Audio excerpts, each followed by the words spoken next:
हम 5 दोस्त सनी, नेहा, रवि और प्रतीक और मैं यानी यस, हम सब दार्जिलिंग में अपनी छुट्टियां बिताकर वापस लौट रहे थे। रास्ते में अचानक मेरे मन में ख्याल आया, क्यों ना अपनी दादी से उनके गांव में मिल लिया जाए। वैसे भी यह रास्ता सिक्किम की ओर था और गांव यहाँ से सिर्फ 200 किलोमीटर की दूरी पर था। मैं गाड़ी चला रहा था, थोड़ी सी स्टीयरिंग सीधी की और रफ्तार धीमी करते हुए पीछे मुड़कर बोला, अरे सुनो, हमने तो अपनी छुट्टियां अच्छे से मना ली है ना? क्यों ना तुम लोग कुछ दिन के लिए मेरे दादी के घर चलो, यहाँ से बस 200 किलोमीटर की दूरी पर है। पहले तो सब ना नुकुर करते रहे, लेकिन आखिरकार मैंने उन्हें मना ही लिया। सच कहूं तो मैं अपनी दादी से काफी समय से नहीं मिला था। वजह उनकी जिद। दादी का स्वभाव ही ऐसा था, वो अक्सर मिलने जुलने या दूसरों के घर जाने से मना कर देती थी। लेकिन जब पापा, जो दिल्ली में नौकरी करते थे, छोड़ देते तो उन्हें झुकना ही पड़ता और दिल्ली आना पड़ता। मगर पापा के बचपन के गांव, जहां उनका जन्म हुआ था, वहां मुझे ले जाने को कभी तैयार नहीं होती थी। जब भी मैं जिद करता, दादी नाराज हो जाती। असल में मेरी दादी थोड़ी अजीब थी। जब भी हमारे पास आती, घर में सभी के खाने में कुछ ना कुछ अजीब चीजें मिला देती और उनके यहाँ रहते समय हर सुबह 4 बजे से पहले ही घर में मिर्ची का धुआं फैला देती थी। इससे सब परेशान हो जाते। रात को 8 बजे के बाद तो उनकी हरकतें और भी अजीब हो जाती। वह मेरे कमरे के आसपास सिंदूर से घेरा बना देती, जो सुबह तक गायब हो जाता। जब भी मैं उनसे पूछता, वह सिर्फ इतना कहती, बेटा, मेरे साथ अगर उस गांव से कुछ आया होगा तो वो तुझे नुकसान ना पहुंचा सके, इसीलिए ऐसा करती हूँ। जब यह सब पापा को बताता तो वह बस चुपचाप सब सुनते और कुछ नहीं कहते। दादी के इन हरकतों को बस सहन कर लेते।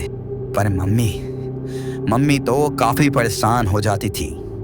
इन्हीं बातों को लेकर मम्मी पापा में खूब झगड़े होते। शायद इसी वजह से पापा ने पिछले कुछ सालों से दादी को बुलाने की कोशिश भी नहीं की और उनकी कोई खबर तक नहीं ली। जब भी मैं पूछता, पापा बस इतना कहते, अभी तू छोटा है, यह सब समझने की जरूरत नहीं। पर आज मैं खुद दादी से मिलने जा रहा था। गांव का नाम मुझे पता था, संतपुरा, और रास्ता गूगल मैप को पता था। फिर मैंने स्टीयरिंग व्हील घुमाया और संतपुरा की ओर बढ़ चला। यह मेरा पहली बार था जब मैं वहां जा रहा था, जहां मेरे पापा का जन्म हुआ था। मैं अंदर ही अंदर खुश था। मुझे पता था कि दादी हंसराज नाम की हवेली में रहती है, तो मैंने सोचा गांव वालों से पूछकर रास्ता पता कर लूंगा। गूगल मैप पर कई बार देखा। फिर मैं हाईवे छोड़कर संकरी और पथरीली गलियों में पहुंच गया। चारों ओर जंगल से घिरा रास्ता इतना तंग था कि मुश्किल से ही एक गाड़ी एक बार में जा सकती थी। तभी मैंने गाड़ी की रफ्तार थोड़ी धीमी की और डैशबोर्ड के रेडियो पर गाना लगा दिया। दूर दूर तक अंधेरा था और रेडियो का म्यूजिक और गाड़ी के चलने की आवाज के अलावा सारा रास्ता सुनसान था। नेहा, जो मेरे पास बैठी थी, बोले, यस, रास्ता तो सही है ना? मैंने कहा, हाँ, रास्ता तो यही दिखा रहा है। तभी प्रतीक ने कहा, भाई, लगता है यह रास्ता काफी देहात है, कोई दिखाई नहीं दे रहा।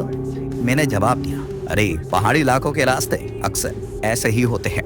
रास्ता अक्सर देहात और कम भीड़ भाड़ वाला होता है, और अभी तो रात के 10 बज रहे हैं, तो मुझे नहीं लगता कि इस समय कोई इस जंगल में गाड़ी चलाने की हिम्मत भी करेगा। रवि, जो प्रतीक के साथ पिछले सीट पर बैठा था, बोला, यार, फिर तू हमें इस अंधेरी रात में यहाँ क्यों ले आया? मैंने हंसते हुए कहा, अरे, मुझे थोड़ी सी जानकारी थी गूगल मैप से और यही रास्ता दिखा रहा था। देख, जैसा दिखा रहा था वैसे ही मैं आगे बढ़ता जा रहा हूँ। अब जो भी हो, रात को यहाँ रुकना मुमकिन नहीं है, तो मुझे बस गाड़ी चलाने दे। मैंने रेडियो का वॉल्यूम थोड़ा बढ़ा दिया और आगे देखता हुआ धीमी और सतर्कता से गाड़ी चलाता रहा। तभी अचानक मैंने जोर से ब्रेक मारा।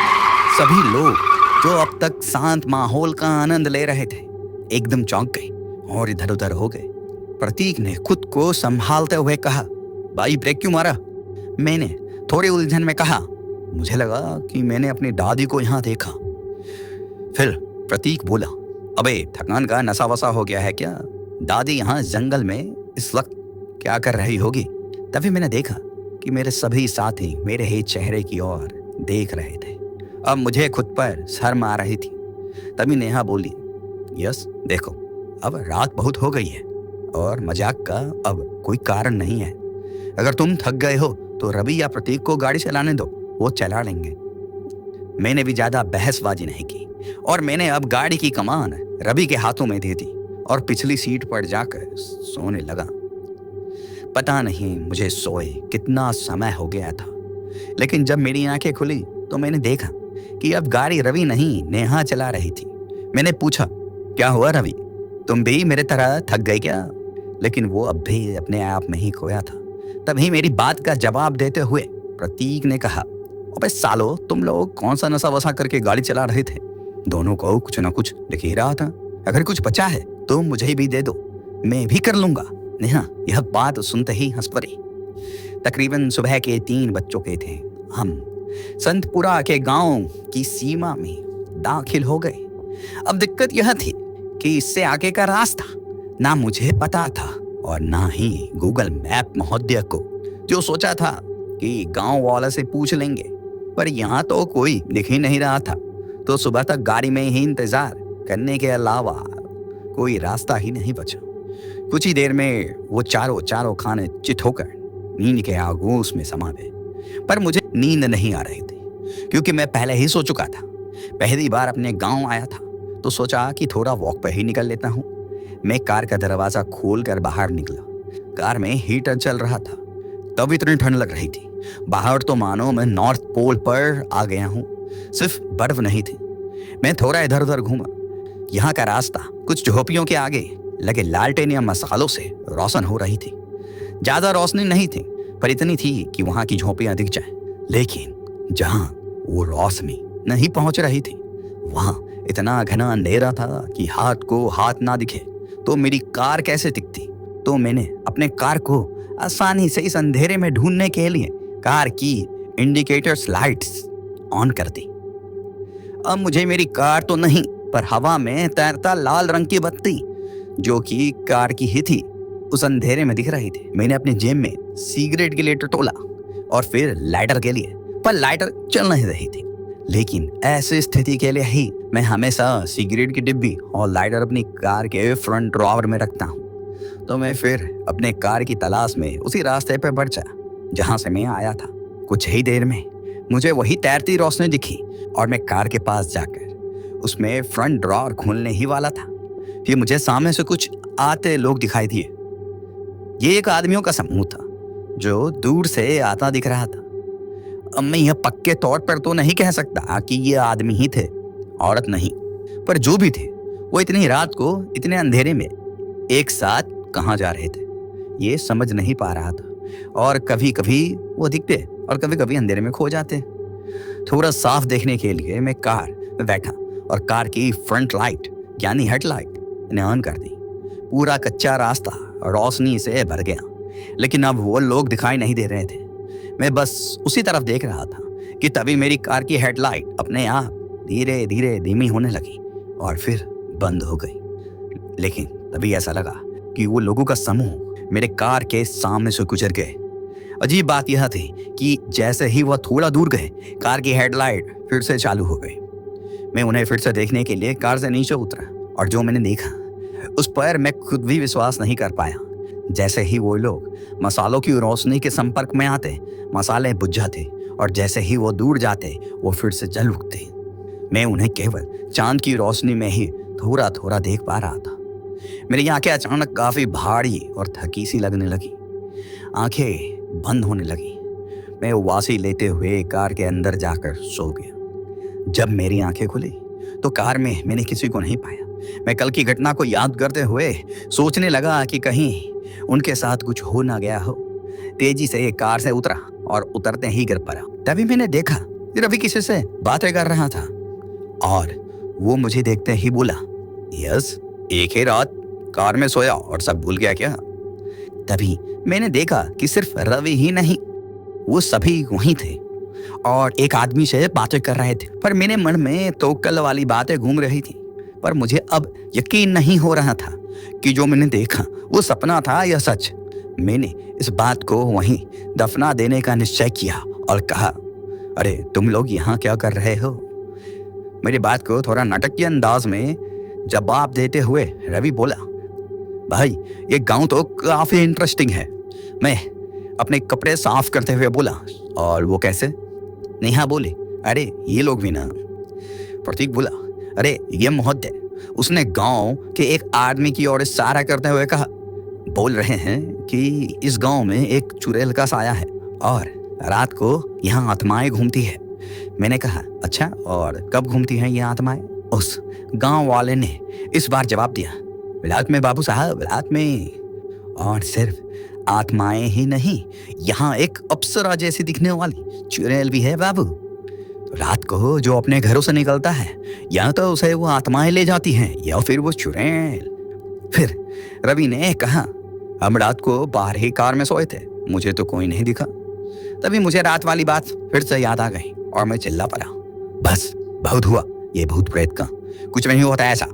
मैं यहाँ हंसराज हवेली ढूंढ रहा हूँ, आपको पता है क्या कहाँ पर है? वो बोला, बाबू साहब, उस हवेली को कौन नहीं जानता। वहां तो हमारे भगवान जैसे से प्रसिद्ध पंडित मनमोहन प्रसाद रहते थे, जो अब उनकी पत्नी संभाल रही है। फिर क्या था, मैं और मेरे दोस्त उस गांव वाले व्यक्ति के साथ अपनी कार में दादी की हवेली की ओर निकल पड़े। कुछ समय तक उस आदमी के इशारों पर गाड़ी को इधर उधर घुमाते रहे। अचानक उसने कहा, रुक जाओ बाबू, रुक जाओ। मैंने तेजी से ब्रेक मारी और खिड़की से बाहर झांका। सामने एक पुरानी हवेली थी जिसकी दीवारों पर जगह जगह दरारें थी। हवेली के ऊपर पत्थरों को काट काट कर चंद्रहंस लिखा हुआ था। मैंने कहा, लो पहुंच गए। हमने उस आदमी को शुक्रिया कहा और कुछ पैसे देकर विदा कर दिया। दरवाजा चरमराते हुए खोला और हम अंदर चले गए। अंदर का माहौल दम घोटने वाला था, जैसे काफी दिनों से ताजी हवा इस हवेली के अंदर ना पहुंची हो। हवेली के भीतर एक अंधेरे कोने में एक बुढ़िया बैठी थी जो काफी भयावह लग रही थी। उसकी आंखें बंद थी। वो मेरी दादी थी। उसके हाथों और गलों में मोटे मोटे लोहे के करे थे और नाक कानों में लोहे के गहने झूल रहे थे।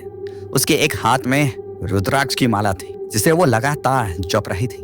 उसकी फटी हुई कांपती हुई सांसें उस कमरे में गूंज रही थी। मैंने धीमी स्वर में कहा, दादी देखो कौन आया है। उन्होंने कुछ देर तक कोई जवाब नहीं दिया। उनकी माला की गूंज अब धीरे धीरे कम पड़ने लगी और फिर धीरे धीरे उनकी आंखें खुले, लेकिन उनकी आंखें लाल थी। फिर उन्होंने एक रूखी और लड़खड़ाती हुई आवाज में कहा, यस, तुम यहाँ क्यों आए? उनका चेहरा एकदम स्याह पड़ गया। मैंने डरते डरते हुए पूछा, दादी आपको तो मुझे देखकर खुश होना चाहिए था। आप तो ऐसे घबरा रही हैं जैसे मैंने कोई बहुत बड़ी गलती कर दी हो। मेरे दोस्त जो मेरे पीछे खड़े थे, मैंने उनका नाम एक एक करके पुकारा और दादी से उनको मिलवाया और बोला, ये लोग मेरे दोस्त हैं दादी, ये सब खास तौर पर आपसे मिलने आए हैं। लेकिन दादी ने मेरी बात को अनसुना करते हुए आवाज ऊंची कर दी। उनकी आंखों में गुस्से और कुछ अनजानी दहशत का अजीब मिश्रण मुझे दिखा, जैसे हमने यहाँ आकर बहुत बड़ी गलती करती हूँ। और वो फिर बोली, साथ में इन लोगों को भी यहाँ ले आया तू? क्यों लाया इन्हें? उनकी आवाज में कुछ ऐसा था जिसने मुझे और मेरे दोस्तों को अंदर तक हिला दिया। दादी का ऐसा रवैया मैंने कभी सोचा नहीं था। वो हमेशा से अजीब जरूर थी, मगर दिल की साथ और दूसरों को इज्जत देना जानती थी। लेकिन आज कुछ बदला हुआ था। मैं सोचने लगा, ये दादी को क्या हो गया? मेरे दोस्त उनके इस बर्ताव से सहम गए। माहौल भारी हो गया था। तभी नेहा, जो हम में से सबसे ज्यादा समझदार थी, एक कदम आगे बढ़े और बोले, दादी माँ, मैं यश की दोस्त हूँ। हम कॉलेज में साथ में पढ़ते हैं। यश आपको बहुत याद करता था, तो हमने सोचा कि आपसे मिलने आ जाए। हमारा मकसद आपको कोई तकलीफ देना नहीं था, बस मिलने की इच्छा थी। उसकी आवाज़ धीमी पड़ गई, जैसे वो माहौल के बोझ तले दब गई हो, और वो फिर बोले, अगर हमने आपको परेशान किया है तो हमें माफ़ कर दीजिए। हम बस यश को आपसे मिलवाने और खुद भी आपसे मिलने के बाद तुरंत लौटने वाले थे। दादी ने एक पल के लिए नेहा की तरफ देखा। दादी की आंखों में एक अजीब सी दहशत थी जब उन्होंने मेरी तरफ देखा। संगत ने तुझे यहाँ कैसे आने दिया? उनकी बात सुनकर मैं थोड़ा असहज हो गया। मैंने हिचकते हुए जवाब दिया, वो पापा को नहीं पता था कि हम यहाँ आए हैं। वैसे शंकर मेरे पापा का नाम है। मेरी बात सुनते ही दादी का चेहरा गुस्से से तमतमा गया। बिना एक और शब्द कहे वो सीढ़ियां की ओर मुड़ी और तेजी से ऊपर चढ़ गई। थोड़ी देर बाद रवि ने चुप्पी तोड़ी और मजाक करते हुए बोला, यार, तेरी दादी इस उम्र में भी सीढ़ियां इतनी फुर्ती से कैसे चढ़ रही हैं? बड़ा गजब का खानदान है भाई। लेकिन प्रतीक ने उसे डांटते हुए कहा, अरे चुप कर, जो मन में आता है बोल देता है। यस, मेरे हिसाब से ये सही वक्त नहीं है। हमें दादी को और परेशान नहीं करना चाहिए। हम फिर कभी मिलने आ जाएंगे। अभी के लिए हमें निकल जाना चाहिए। मैंने उसकी बात मान ली। हाँ यार, माफ करना, मुझे नहीं पता था कि कुछ ऐसा होगा। बस दादी को आने दो, फिर हम चले जाएंगे। कुछ देर बाद दादी वापस नीचे आई। उनका चेहरा गुस्से और किसी अजीब से डर से भरा हुआ लग रहा था। मैंने सोफे से खड़े होकर कहा, दादी, हम फिर कभी आपसे मिलने आ जाएंगे। अगर हम अभी नहीं निकले तो पापा को हमारी चिंता हो जाएगी। मैं कब से फोन मिलाने की कोशिश कर रहा हूँ, लेकिन यहाँ नेटवर्क ही नहीं मिल रहा। दादी ने मेरी बात काटते हुए कहा, यहाँ नेटवर्क और बिजली की कोई उम्मीद मत करना, और अब रात होने वाली है। इस वक्त यहाँ से निकलना सही नहीं होगा। सुबह 4 बजे से पहले तुम यहाँ से नहीं जा सकते। तभी रवि ने फिर से मजाक के लहजे में पूछा, वो क्यों दादी? सुबह 4 बजे है क्यों? क्या कोई शुभ मुहूर्त है? दादी की आंखें ठंडी हो गई और उन्होंने धीमी लेकिन सख्त स्वर में कहा, नहीं, 4 बजे ही इस गांव से बाहर निकला जा सकता है। इससे पहले यहाँ से निकलना खतरे से खाली नहीं है। हमने एक दूसरे की तरफ हैरानी से देखा। तभी रवि ने फिर से कहा, दादी, ऐसा क्यों? मतलब हम अभी क्यों नहीं निकल सकते? तभी दादी की आवाज ठंडी और कठोर हो गई। उन्होंने गहरी नजरों से हमें देखा और सख्त लहजे में कहा, जब तक मैं ना कहूं, कोई भी इस गांव से या इस हवेली से बाहर नहीं जा सकता। हमारे चेहरों पर डर और हैरानी थी, लेकिन इससे पहले कि हम कुछ कह पाते, दादी ने अजीब हरकतें शुरू कर दी। वो अपने पैरों से घिसटते हुए आगे बढ़ी और पैर से चप्पल निकालकर हमें जोर जोर से पीटने लगी। हम सब उनकी इस हरकत से बुरी तरह घबरा गए। मेरे दोस्तों ने मेरी और किसी उम्मीद से देखा, लेकिन मैं खुद समझ नहीं पा रहा था कि ये सब हो क्या रहा है। दादी ने मारते मारते अचानक रुक कर कहा, तुम आज नहीं जा सकते और यहीं रुकोगे, और याद रखना, अकेले में कोई भी कमरे से बाहर मत जाना, और इस कमरे में जाओ, वहां दरवाजा अंदर से बंद कर लो, लेकिन जाते वक्त पीछे मुड़कर मत देखना। चाहे जो भी हो, पीछे मुड़कर गलती से भी मत देखना। उन्होंने अपनी सूखी कांपती उंगलियां से एक कमरे की ओर इशारा किया।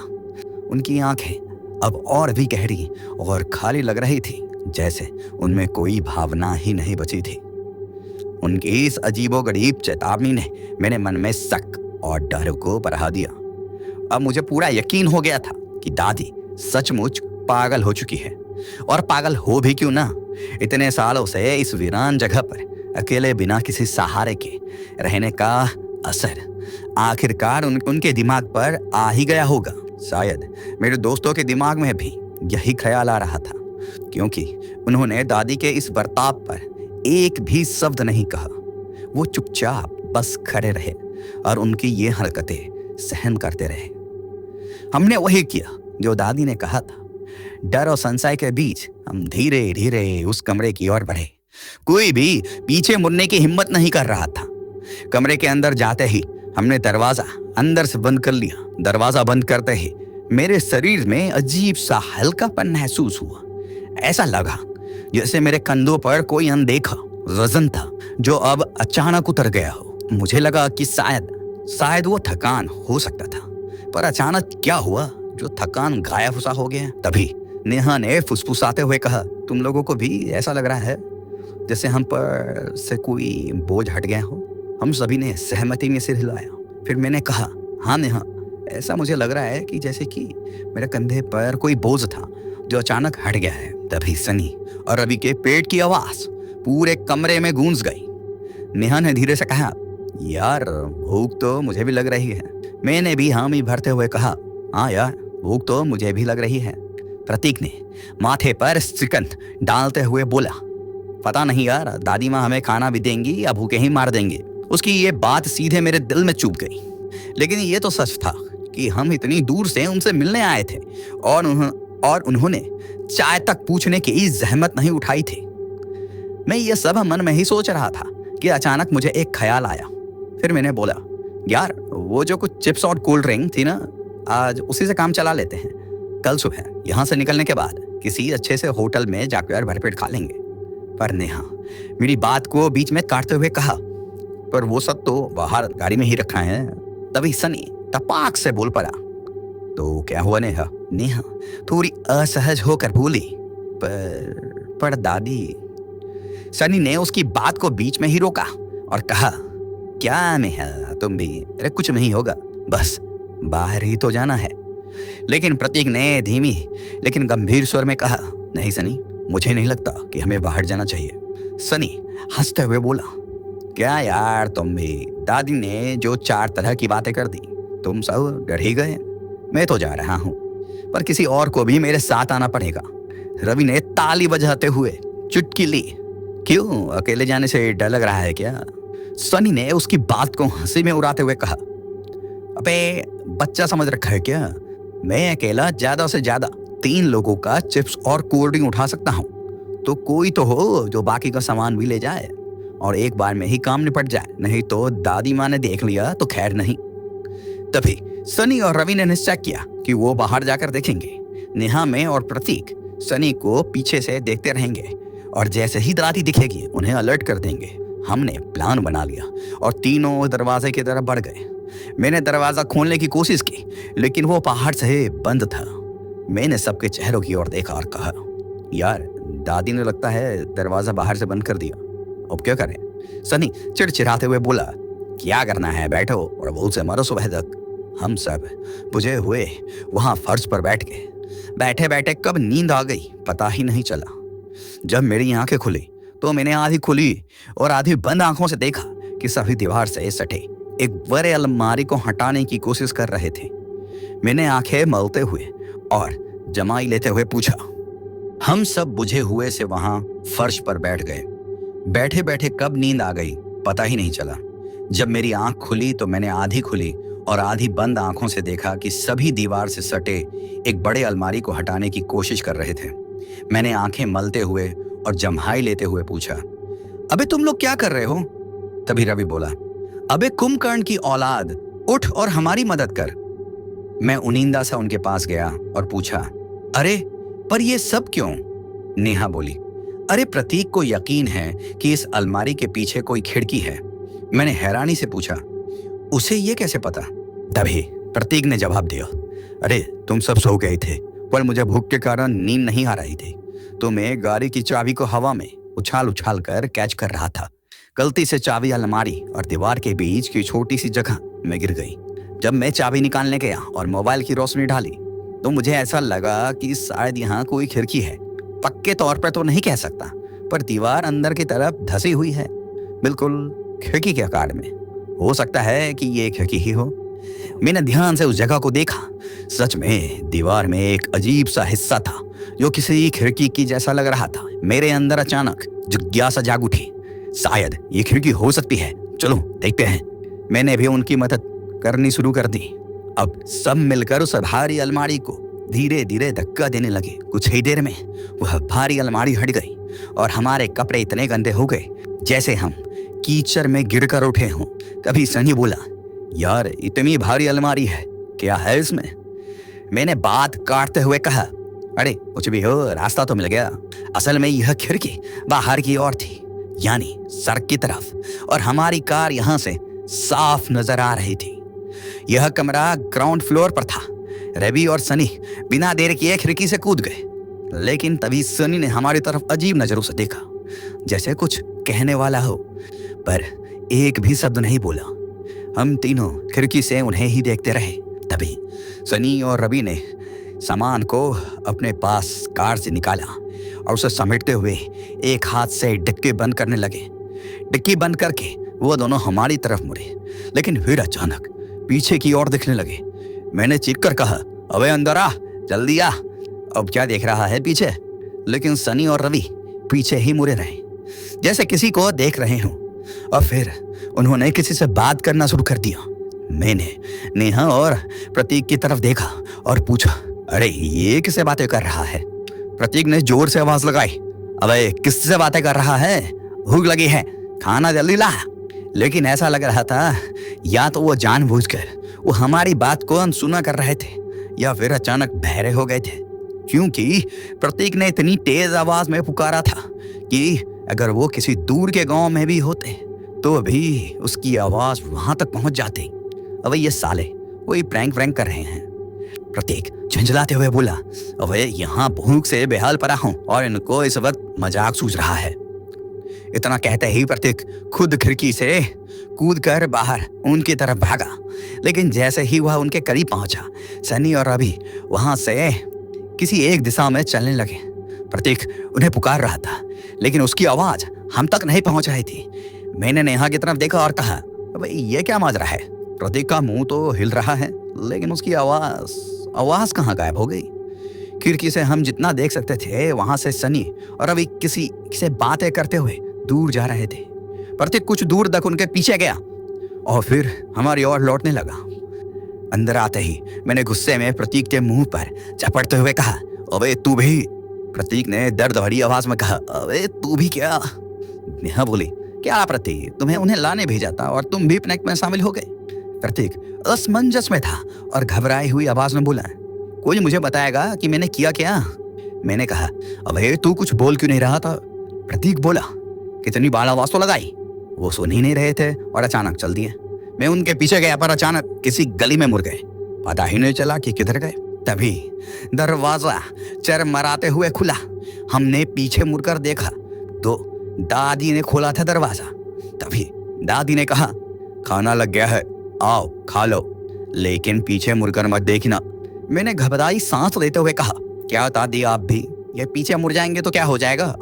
मैं कुछ और भी पूछने वाला था, लेकिन तभी दादी की नजर उस अलमारी पर पड़ गई जिसे हमने हटाया था, और फिर खुली खिड़की पर।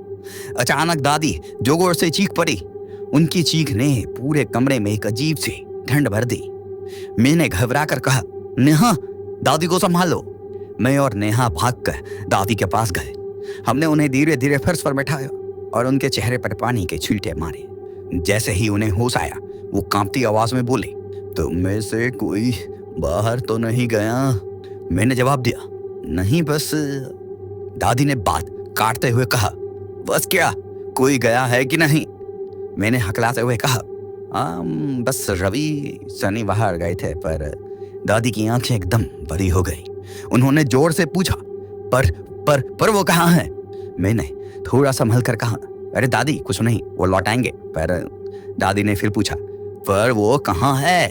मैंने जल्दी से जवाब दिया, दादी वो पता नहीं, कोई मजाक कर रहे हैं। अचानक किसी से बातें करते हुए चले गए। कुछ ही देर में उनकी अकल ठिकाने आ जाएंगी और वो लौट आएंगे, इसमें डरने वाली कोई बात नहीं है। लेकिन दादी ने रोना शुरू कर दिया।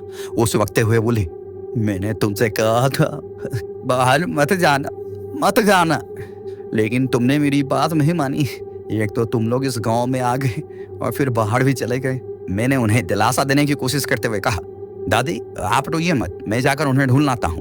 तभी नेहा ने दादी के पास बैठते हुए कहा, आप चिंता मत करिए दादी, वो आ जाएंगे, वो ऐसे ही हैं, कभी भी कुछ भी मजाक कर देते हैं। अभी मैं और प्रतीक जाकर उन्हें ले आते हैं। दादी ने अपना रोना बंद करते हुए कहा, इसके विकी को बंद करो। फिर उन्होंने अपनी पोटली से हल्दी जैसा पीला रंग निकाला और उसे खिड़की से बाहर फैला दिया। उनकी हरकतें अजीब थी और हम तीनों टकटकी लगाकर उन्हें ही देख रहे थे। दादी ने जल्दी से कहा, तेजी से इसे बंद करो। हमने खिड़की फौरन बंद कर दी। इस बार वो अलमारी पहले जैसी भारी नहीं लग रही थी।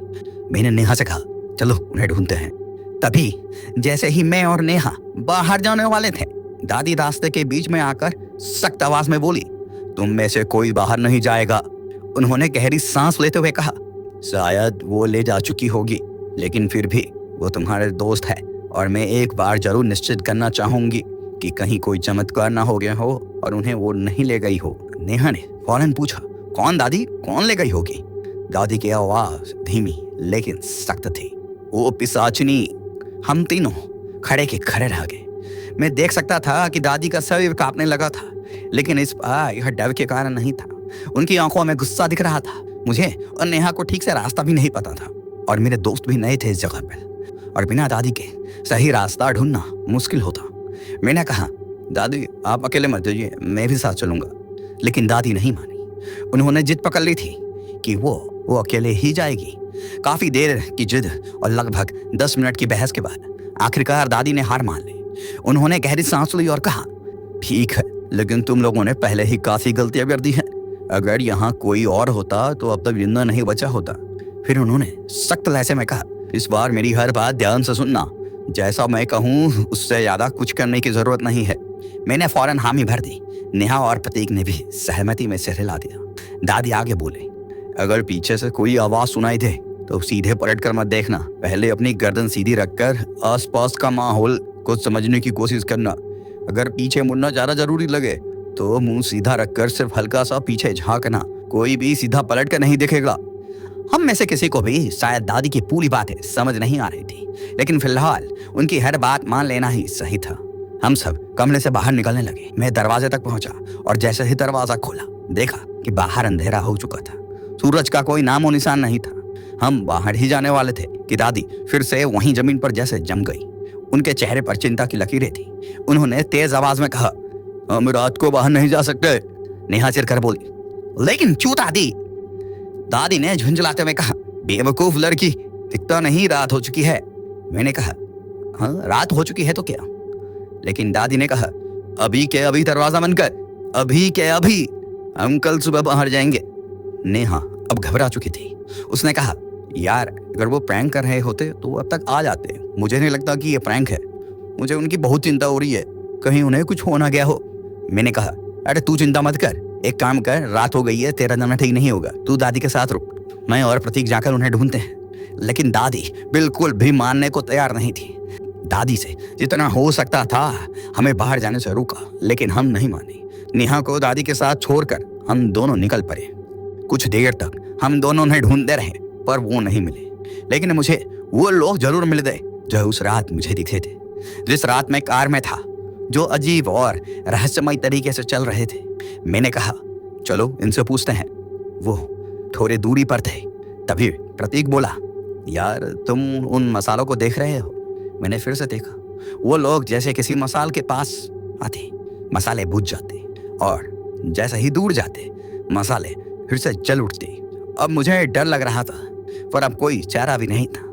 मैंने कहा, एक काम कर, तू यहीं रुक, अगर कुछ गड़बड़ हो तो तुरंत मदद के लिए भागना। फिर मैं प्रतीक को वहीं छोड़कर दौड़कर उन लोगों के पास गया। हवा और भी ठंडी होती जा रही थी। उन लोगों के पास जाते ही उनके इर्द गिर्द की हवा और तेज होती गई। आखिरकार मैं उनके करीब पहुंच गया। मैं उनके काफी पास था और तब मुझे उनमें से एक अजीब सी बदबू आई। बदबू इतनी तेज थी कि मैं उल्टी करने से खुद को रोक नहीं पाया। लेकिन वो लोग बिना मेरी तरफ देखे चल रहे थे। तभी चांद भी बादलों में छुप गया और चारों तरफ अंधेरा हो गया। सिर्फ दूर जल रही मसालों की रोशनी दिख रही थी। मुझे कुछ भी दिख नहीं रहा था, इसलिए मैंने अपना फोन निकाला, पर वो चल नहीं रहा था। तभी चांद की रोशनी वापस आई और मैंने देखा कि वो लोग अब कहीं जा नहीं रहे थे। वो सब मुझे घूर रहे थे, सीधा मेरी तरफ। मैंने डरे डरे और तेज सांसों में कहा, हेलो, मैं किसी को ढूंढ रहा हूँ। क्या आपने किसी व्यक्ति को देखा है जो इस गांव का ना लगता हो? अब मैं उनके थोड़ा और करीब गया।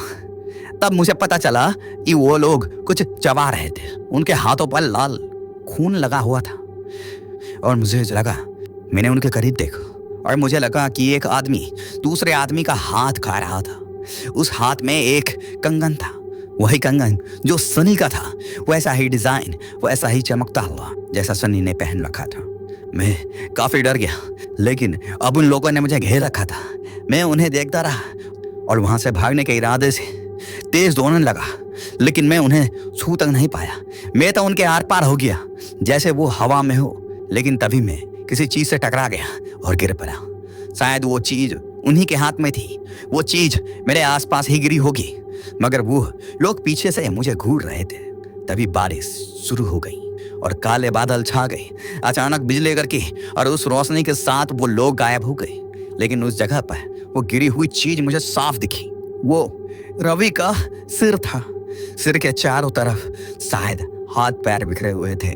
जैसे ही बिजली की तेज रोशनी गायब हुई, वो लोग फिर से दिखने लगे और एक एक करके वो हाथ पैर जो उनसे नीचे गिर गए थे उठाने लगे।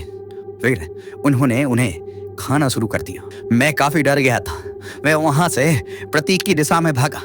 तभी प्रतीक की एक भयानक चीख सुनाई दी। मैं उसी की ओर दौड़ा। दूर से मैंने देखा कि कोई उससे घसीट कर ले जा रहा था। मैंने तेजी से अपना फोन निकाला। इस बार फोन चालू था। मैंने तुरंत टॉर्च ऑन की। टॉर्च की रोशनी में एक औरत दिखाई दी। वो दिखने में काफी सुंदर थी, लेकिन उसके दांत किसी जानवर जैसे तेज थे। वो लगातार तेज आवाज निकाल रही थी और प्रतीक को घसीट घसीट कर ले जा रहे थे। तभी वो प्रतीक के शरीर पर चढ़ गई और प्रतीक को नोचने लगी। प्रतीक का शरीर एक ही बार में चीथड़ों में बदल गया। तभी मुझे कहीं से पैरों के भागने की आवाज और गुर्राने की आवाज सुनाई दी। मैंने उधर उधर देखा। तभी मैंने देखा कि मेरे पीछे से वो लोग जो वो अजीब लोग मेरी ओर तेजी से जानवरों जैसे भागे आ रहे थे। बारिश और गीली मिट्टी में उनकी चाल और भी डरावनी लग रही थी। मैंने वहां से फिर से भागना शुरू कर दिया। सांसें फूल रही थी। दिमाग सुन्न हो चुका था। ऐसा लग रहा था कि अचानक ये सब कैसे हो सकता है।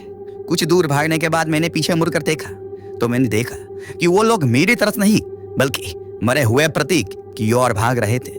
वह उसके हाथ पैर उठा उठा कर खाने के लिए टूट पड़े थे। तभी मैंने उस औरत की आकृति देखी। वो तेजी से मेरी ओर दौड़ रही थी, लेकिन इस बार वो पैरों पर नहीं, वो उल्टा होकर दोनों हाथों और दोनों पैरों पर तेजी से एक हिंसक जानवर की तरह मेरे पीछे दौड़ रही थी। मैं उसे देखते ही हवेली की तरफ लगातार भागने लगा। अचानक मुझे प्रतीक की चीख फिर से सुनाई दी, लेकिन वो तो मर चुका था। फिर भी उसकी चीखें कैसे गूंज रही थी। और सिर्फ प्रतीक ही नहीं, मुझे अब नेहा, रवि, सनी और मेरी दादी की चीख भी सुनाई देने लगी। मैं बस भागता रहा। अंत में किसी तरह हवेली पहुंच गया। जैसे ही मैं दरवाजे पर पहुंचा, देखा कि नेहा वहीं खड़ी थी। मैंने हाँफते हुए कहा, नेहा तुम जिंदा हो? नेहा चौंक गई और घबराई हुई आवाज में बोली, जिंदा हूँ मतलब क्या? प्रतीक कहाँ है? और सनी, रवि मिले तुम्हें? मैंने तेजी से जो कुछ भी देखा था वो सब नेहा को सुना दिया, लेकिन मेरी बातों पर नेहा को यकीन ही नहीं हो रहा था। मैंने कहा, दादी कहाँ है? दादी कहाँ है? नेहा, जो अब बहुत डरी हुई थी, बोली, वो तुम्हें ही ढूंढने गई थी पर अभी तक वापस नहीं आई। मैं तेजी से कमरे में गया, कार की चाबी उठाई और नेहा को जबरदस्ती घसीट घसीट कर कार में बैठा दिया। नेहा कुछ समझ नहीं पा रही थी। वो बिना प्रतीक, सनी और रवि के वहां से जाने को तैयार नहीं थी। जो कहानी मैंने उसे बताई थी उस पर भी उसे भरोसा नहीं हो रहा था, लेकिन मेरे पास कोई चारा नहीं था। अगर मैं उसे यकीन दिलाने के लिए वहां रुकता तो वह जंगली जानवर जैसे चलने वाली औरत ना मुझे छोड़ती और ना नेहा को, और यहां से निकलना बहुत जरूरी था। मैंने कार स्टार्ट की और तेजी से गांव से बाहर की तरफ दौड़ दी और तेजी से गांव से बाहर की तरफ दौड़ा दी। नेहा बस चिल्लाई जा रही थी। उसने मेरा कॉलर पकड़कर कहा, यस, अभी गाड़ी रोको। मुझे नहीं पता कि तुमने उनके साथ क्या किया है, पर मैं उनके बिना यहाँ से नहीं जाऊंगी। तभी मैंने कहा, क्या तुम पागल हो गई हो? मैं उनके साथ क्या करूंगा? वो रोते हुए बोली, मुझे सब पता है, मैं जानती हूँ तुम्हारी सनी के साथ बनती नहीं थी और सनी मुझे पसंद करता था और तुम्हें ये अच्छा नहीं लगता था। इसी वजह से तुम्हारे और सनी के बीच झगड़ा हुआ करता था। मैंने काफी बार खुद तुम दोनों को बहस करते हुए देखा था। मैंने कहा, क्या बेवकूफ़ी भरी बातें कर रही हो? क्या मैं सिर्फ उस वजह के लिए किसी की जान ले लूंगा?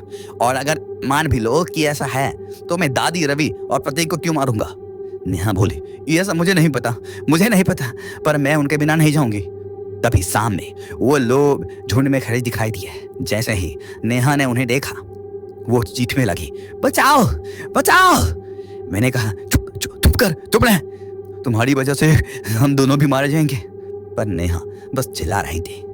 तभी मेरी कार की हेडलाइट धीमी होने लगी और जैसे ही हम लोग उन लोगों के पास पहुंच रहे थे, वैसे वैसे वो और कम होने लगी और एक वक्त के बाद वो पूरी तरह बंद हो गई। नेहा घबराई हुई बोली, तुम्हें सामने वो लोग नहीं दिख रहे हैं? गाड़ी की रफ्तार कम करो, नहीं तो तुम उन्हें कुचल दोगे। लेकिन मैंने गाड़ी की रफ्तार और बढ़ा दी। गाड़ी बुरी तरह से हिचकोले खा रही थी, पर मैं लगातार गाड़ी भगाता जा रहा था। अचानक मेरी कार उनके आर पार हो गई। नेहा ने ये सब देखा तो उसका मुंह खुला का खुला रह गया।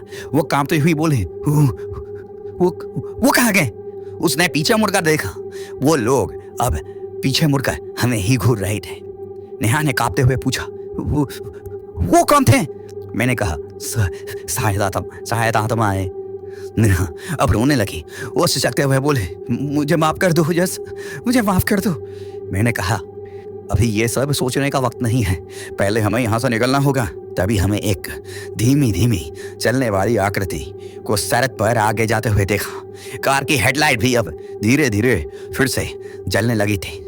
जब मेरी कार उस आकृति के पास गुजरी तो मैंने देखा कि वो मेरी दादी थी। मैंने तुरंत कार के ब्रेक मारे और तेजी से दरवाजा खोलकर दादी से लिपट गया।